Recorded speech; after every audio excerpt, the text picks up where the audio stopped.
In this lecture, we're going to go through the chain rule, and we're going to go through it with an example. The chain rule can be a little tricky at first, but then you get the hang of it. I think one of the most important things is to kind of go carefully and slowly, because what ends up happening is that students, when they don't actually go through and carefully identify the inside function and maybe even change variables and so on, they kind of miss a little bit some of the steps of what's going on. So it's kind of one of these things that you need to be very careful about it, but then you get the hang of it. Okay, so let me show you. How does the chain rule work? So we are kind of in a setup where we're going to have, we're going to be wanting to take the derivative. And I'm going to take the derivative with respect to, I'm going to kind of color code this all the way through. I'm going to hope that helps a little bit. So the derivative with respect to x, and we're going to have an outside function and an inside function. Okay, so what do we mean by an outside function and an inside function? We're doing a composition of two functions. We'll kind of go through this so you'll see what I mean, hopefully. So we have this, right, first you apply g and then you apply f. So g is on the inside and f is on the outside. But let me just also kind of write this in a little bit different notation. That might help a little bit. Is that we're looking at a situation where we have this f of, and I'm going to replace g with u. Even though it's g here, I feel like it helps. And then an x. Okay, so inside function, outside function. And so how do we take the derivative of this? So we're going to do this kind of setup here. We're going to have, as I said, we're going to kind of want to do this notational thing. So we're going to have that we're going to have on the outside, I'm going to write for y equals f of u. Okay, so this is like my outer function. Then I'll show you in an example.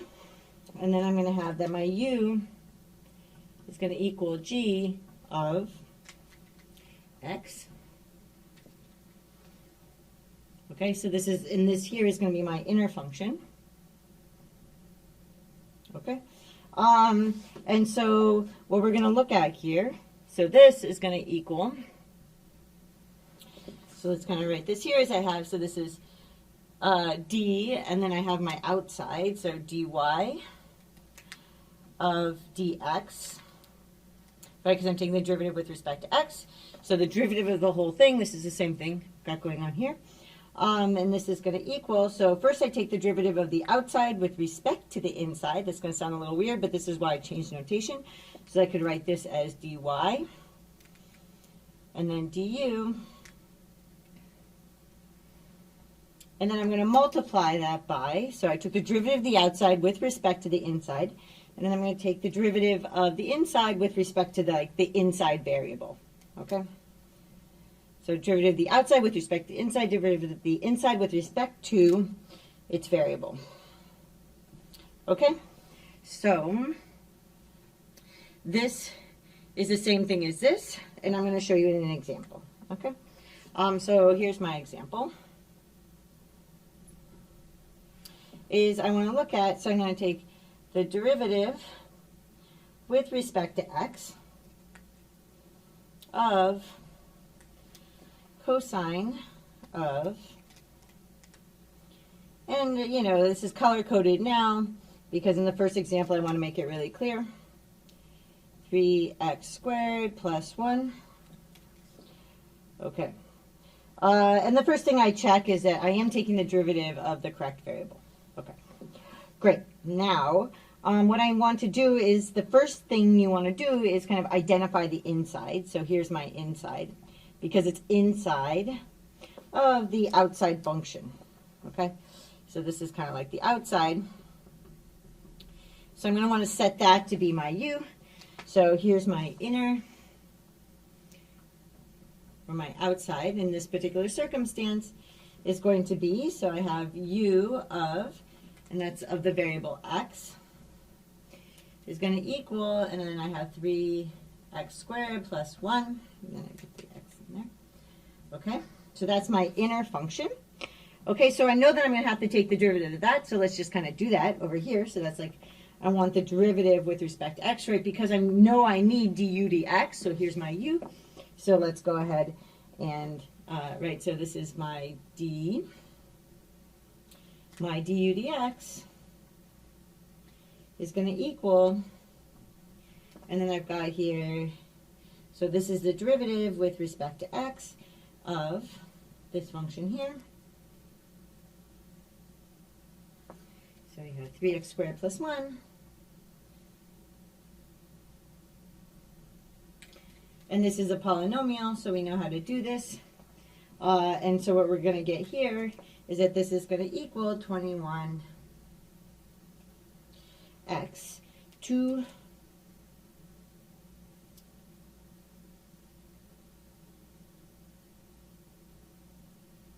oh, I want this to be to the 7th. I was wondering why I was getting something funny over there. I don't want this to be, I want this actually to be to the 7th power. Okay, let's do that. I know I squared it. I instead want it to be to the 7th power, so that this is 21x to the 6th power. Oops. Bum, bum, bum, 6th power. Okay. Okay, so that's what I get here. Now let's do for, so once we've identified the outer, you can look at this and replace that with u. Okay, so my outside function is then cosine of u. So, I mean, once we have the inner, we can do this. So now we can do the outer, right? Because all I do is I replace this inside with u. Okay, so I'm going to get, my outer is going to be, so this is my f of u is going to equal my cosine of u.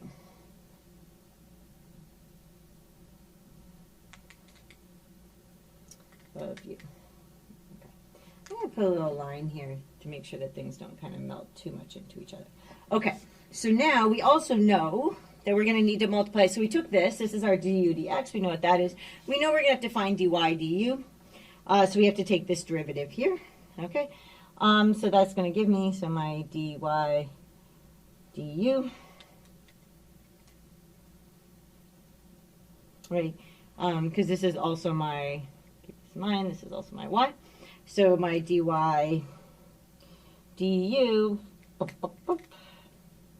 So I'm taking the derivative. This is why I replaced this with the u, so that when I took this derivative, it was something I knew how to do. Okay, and so this is going to equal the derivative with respect to u of, and then we have cosine of u.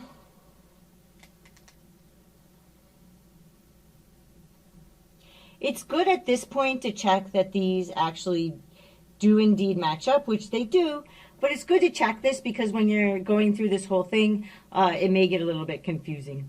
Okay, you know that, are you changing all the variables to how you need to and so on. Okay, so make sure that these actually match up, which they do.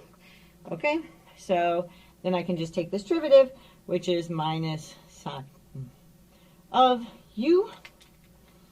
Okay, I leave this green because it's going to be really important that that is in fact something that needs to be replaced.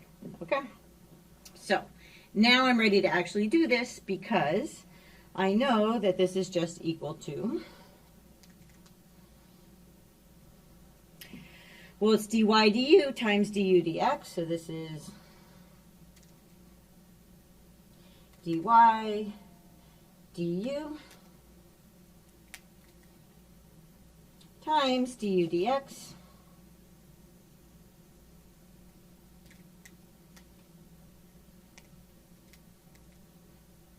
okay, but I've already done these over there, so I can just kind of fill those in from over here. So I'm going to get that this is going to equal, yeah, do this on this line.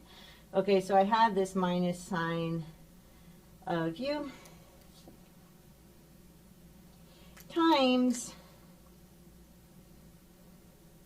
and then I have this 21x to the 6th. Okay, I'm not done yet. Why am I not done yet? So this is something to think about for a moment. Okay, and I'm not done yet because I still have a u, and I need for my final answer to be just in terms of x, okay? So this is really key. So at this step, I'm not done yet.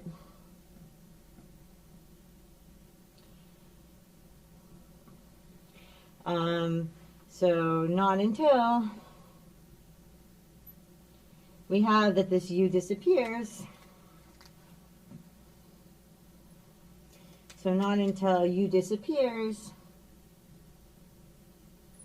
and everything, right, is in terms of x, and everything's in terms of x.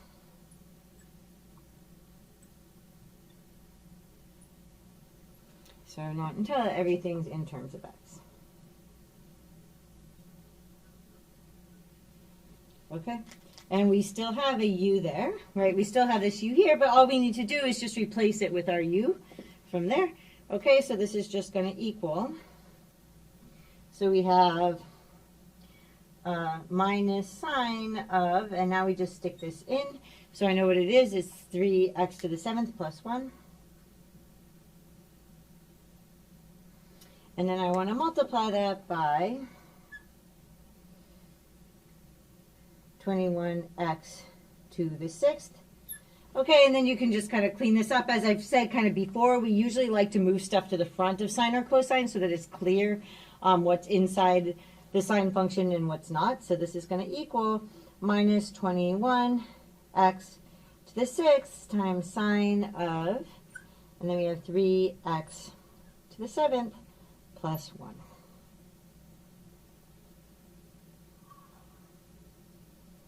Okay, so, right, so what do we do?